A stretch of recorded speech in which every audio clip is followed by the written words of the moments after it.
So this is where we're gonna hunt, probably during prime time, like close to the rut, around the rut. This is a bedding area. It's real thick.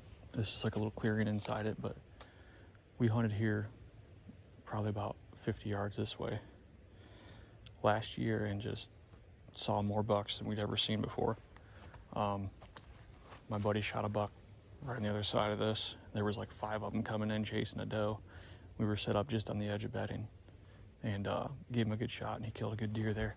So this year I'm gonna try and get right up in with him, maybe in that tree right there, or possibly even that one back there, somewhere I can hide good. I'm gonna set a mock scrape in here somewhere, and I'll throw down a trophy rock and a camera, and we'll see what we can get. I imagine there's probably not too many bucks in here right now. Mine don't usually move in until late August, September. That's when I start seeing a lot of them. So should be just a lot of does right now, but soon we'll be seeing some good bucks. So we're taking these vines, find them all over the place. They're just hanging everywhere. Let me fix the camera here. There, it's a little better. And I think we call them grapevines, but I don't think they're grapevines, obviously, but they tend to get massive and take over trees. They'll even knock them over because they get so heavy. But we're cutting one of these off right here. There we go. And then we're just gonna hang that from a tree. And deer will start using it as a mock scrape. Just grab some paracord.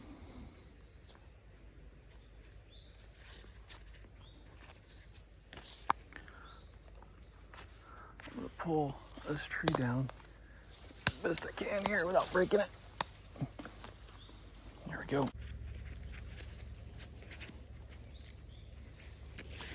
Okay. That's about where I want it. If it's gonna be hanging right there, I'm either gonna be in this tree right here, or I'm gonna be in this one over here, right there. So if a deer comes up here, stops to hit this, I should be able to get a shot. I'll trim some of these trees, branches over here, but we'll get him.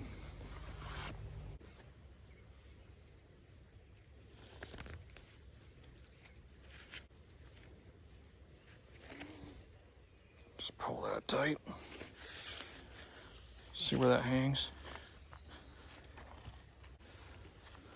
Just gonna cut off the excess here.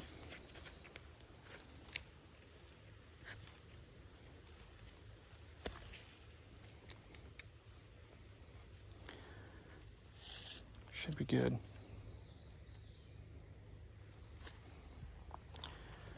We're gonna get some rain today, so it should help wash my scent off of it.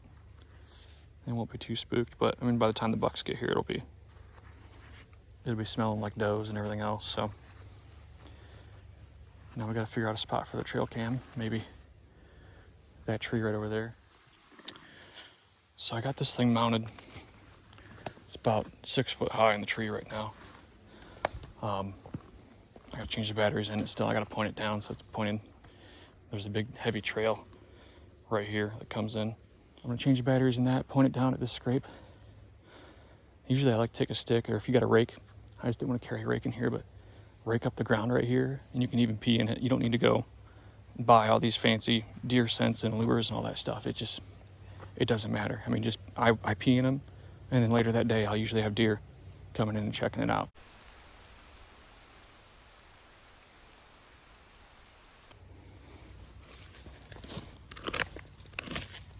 You just gotta try and kick all the leaves out of here and get it turned up a little bit. It looked like a deer was in here scraping.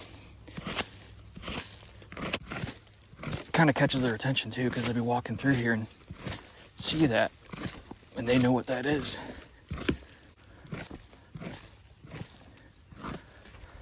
There you can see how it kind of stands out from the rest of it. And they'll come right down that trail and they'll see that, and they'll start making a habit of hitting the scrape. And hopefully I'll be sitting right there, or and that other tree back there waiting for him.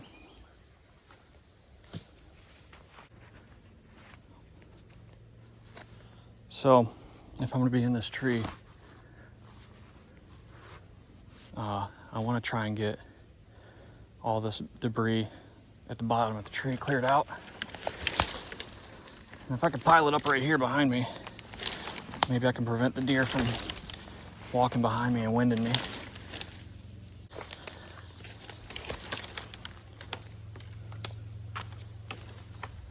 I mean, they'll find a way anyway if they really want to, but at least I can maybe convince them a little bit.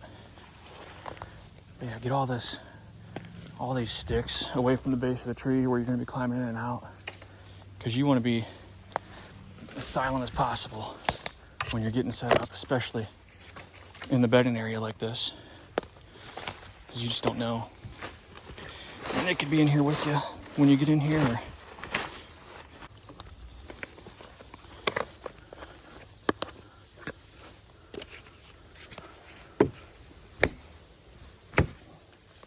There we go. I just don't want to be dealing with that when I'm trying to get up the tree.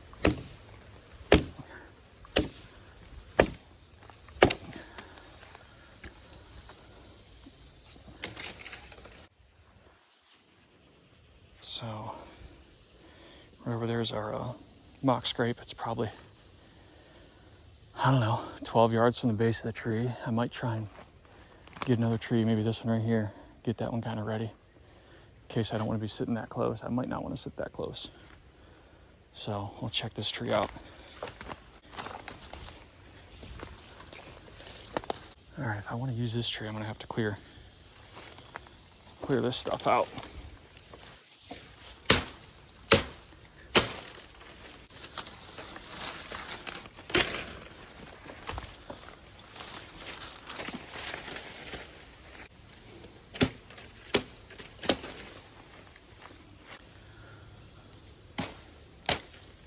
Anyway, this is dead. I could probably knock this over.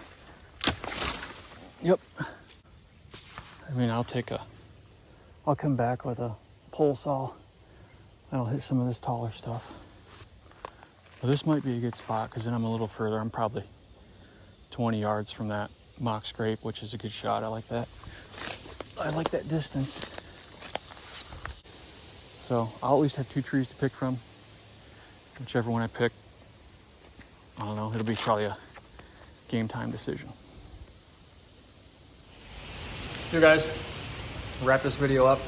It's starting to storm out now, so I don't really have a whole lot more time to get anything else done. But hope you guys learned something about mock scrapes. They're just a great tool to use, even if you just want to inventory your deer. I mean, all the deer around there are gonna come and check that out. So tune in, I'll do another video. I got a couple more scrapes to get set up. I just didn't have enough time today. I'll do another video where we go back in and we check, or we cut in our access to those tree stands. And I'll talk a little bit about my mobile hunting setup. I'll show you guys that stuff. So subscribe to the channel just so you don't miss that, and I'll see you next time.